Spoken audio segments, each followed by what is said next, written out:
বঙ্গোপসাগরে সৃষ্টি হওয়া ঘূর্ণিঝড় রিমাল ভারতের পশ্চিমবঙ্গেও আঘাত এনেছে। ঘূর্ণিঝড় রিমালের তাণ্ডবে কলকাতা সহ পশ্চিমবঙ্গের প্রায় সব জেলায় ভারী বৃষ্টি চলছে। পশ্চিমবঙ্গে রিমালের আঘাতে এখন পর্যন্ত একজন নিহত হয়েছে। রবিবার রাতে পশ্চিমবঙ্গের উপকূলীয় অঞ্চলে ঘন্টায় ১৩৫ কিলোমিটার বেগে আছড়ে পড়ে ঘূর্ণিঝড় রিমাল। প্রবল ঝড় বৃষ্টিতে বহু বাড়িঘর, গাছপালা ও বিদ্যুতের খুঁটি ভেঙে পড়েছে।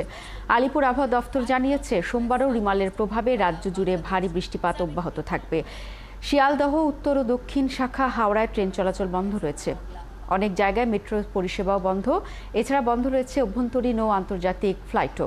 পশ্চিমবঙ্গের পাশাপাশি ত্রিপুরাতেও রিমাল সতর্কতা জারি রয়েছে। ঘূর্ণিঝড় রিমালের সবশেষ তথ্য নিয়ে আমাদের ওয়ালটন ফ্রিজ কিনে অনেকের মতো আপনিও হয়ে যেতে পারেন মিলেনিয়াল সেরা পণ্যের সেরা অফার। আমাদের সাথে কলকাতা থেকে যুক্ত হয়েছেন সহকর্মী সত্যজিৎ চক্রবর্তী।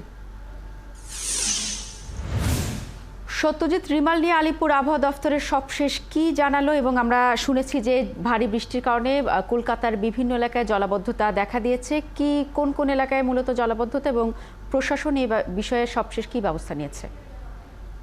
দেখুন, কলকাতার প্রায় ৮০% কিন্তু জলে ডুবেছে এবং জলমগ্ন হয়েছে। তো সব মিলিয়ে রেমালের যে প্রভাব সেটা কিন্তু শহর কলকাতাতেও পড়েছে।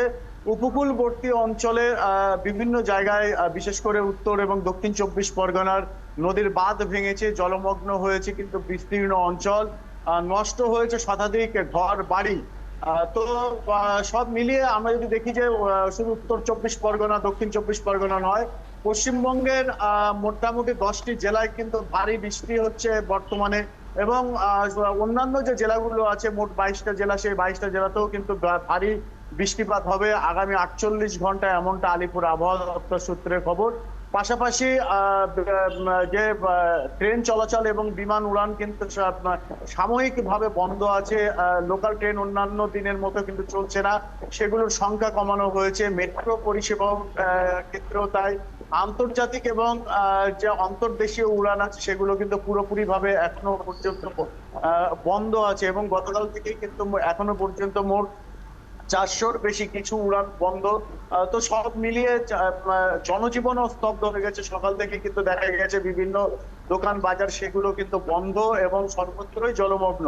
এবং প্রশাসনের তরফ থেকে আর কি যে সমস্ত অঞ্চলে জলমগ্ন হয়েছে সেই সমস্ত এলাকার বাসিন্দাদের নিরাপত্তা আগেই সরিয়ে নেওয়া হয়েছিল, এবং যে সমস্ত জায়গায় ঘরবাড়ি ধসে গেছে, ক্ষতিপূরণ হয়েছে, ক্ষতির শিকার হয়েছে, গাছ পড়েছে, সেগুলো কিন্তু সরানোর কাজ চলছে। পাশাপাশি যে একজনের কিন্তু মৃত্যু হয়েছে এখনো পর্যন্ত, এই মৃত্যুর সংখ্যা যাতে না বাড়ে সে কারণে সতর্কতামূলক সব রকম ব্যবস্থা নেওয়া হয়েছে। বিশেষ করে বিদ্যুৎ স্পৃষ্টের ঘটনা যাতে না ঘটে সেদিকে কিন্তু বিশেষ নজর দেওয়া হয়েছে।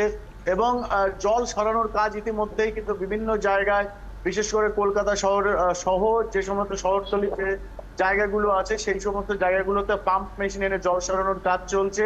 এবং যে গভীর যে ড্রেন গুলো আছে, নর্দমা আছে, সেই নর্দমা গুলো থেকে যাতে জল সেখান থেকে সরিয়ে নিয়ে গঙ্গায় ফেলা হয় তার কিন্তু বন্দোবস্ত ইতিমধ্যেই